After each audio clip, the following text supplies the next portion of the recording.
চারপাশে মরুভূমি আর ঠিক মাঝখানে অদ্ভুত কিছু দেখা যাচ্ছে। এটা চীনের একটা মরুভূমি। আমেরিকার গোয়েন্দা সংস্থা স্যাটেলাইট থেকে এই ছবি বের করেছে। কিন্তু সবথেকে অবাক করা ব্যাপার হলো মরুভূমির মধ্যে যেটা দেখতে পাচ্ছেন সেটা হলো একটা এয়ারক্রাফট ক্যারিয়ার। এই সেই এয়ারক্রাফট ক্যারিয়ার যেটা সমুদ্রে শত শত বিমান বয়ে নিয়ে বেড়ায়, যার একটার দৈর্ঘ্য প্রায় 4টা ফুটবল মাঠের সমান, উচ্চতা 22 তলা বিল্ডিং এর সমান, আর ওজন কয়েক লাখ টনেরও বেশি। কিন্তু প্রশ্ন হলো, এই এয়ারক্রাফট ক্যারিয়ারের তো সমুদ্রে থাকার কথা, মরুভূমির মধ্যে কি করছে? তার থেকেও বড় ব্যাপার, এই এয়ারক্রাফট ক্যারিয়ারের ডিজাইন হুবহু আমেরিকার এয়ারক্রাফট ক্যারিয়ারের মতো। আর এই ব্যাপারটাই আমেরিকা সহ বিশ্বের বড় বড় দেশগুলোর মাথা ব্যথার কারণ হয়ে দাঁড়িয়েছে।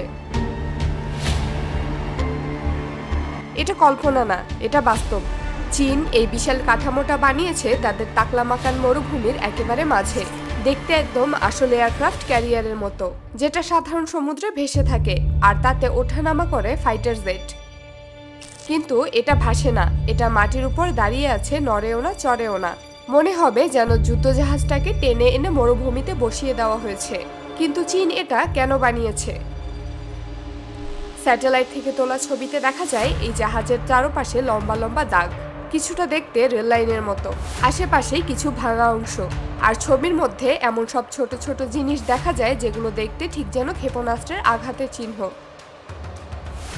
স্পষ্ট বোঝা যায় এই জাহাজটা কারো সমুদ্রে নামানোর জন্য বানানো হয়নি, বরং ধ্বংস করার জন্য বানানো হয়েছে।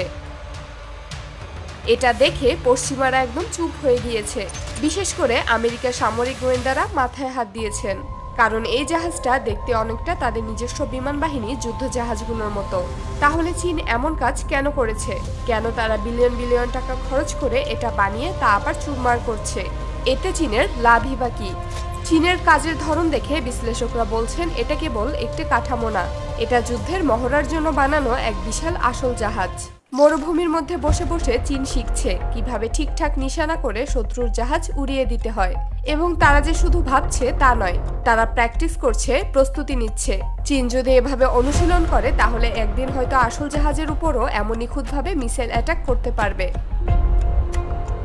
এতদিন চীন যা কিছু করত গোপনে, এবার তারা সেটাই করছে এমন জায়গায় যেখান থেকে পুরো মহড়াটা কিছুটা দেখা যায়, কিন্তু কিছুই বোঝা না যায়।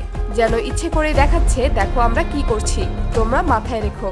আর সত্যি বলতে এই দৃশ্য ভয় পাওয়ার মতোই। ভাবুন তো, একটা দেশ অন্য দেশের যুদ্ধজাহাজের নকল বানিয়ে প্রতিদিন সেটাকে চুরমার করার মহড়া চালাচ্ছে। সেটা কি কেবল প্রতিরক্ষা, নাকি ভবিষ্যতের কোনো বড় কিছুর মহড়া? চীনের এই মরুভূমির ভেতরে জাহাজ এখন আর মোটেই হাসি তামাশার কিছু না, এটা এক ভয়ঙ্কর বার্তা, যেন চুপচাপ দাঁড়িয়ে থাকা এক যন্ত্রদানব, যে এখনো জেগে ওঠেনি, কিন্তু যেদিন জেগে উঠবে সেদিন হয়তো ইতিহাস নতুন করে লিখতে হবে।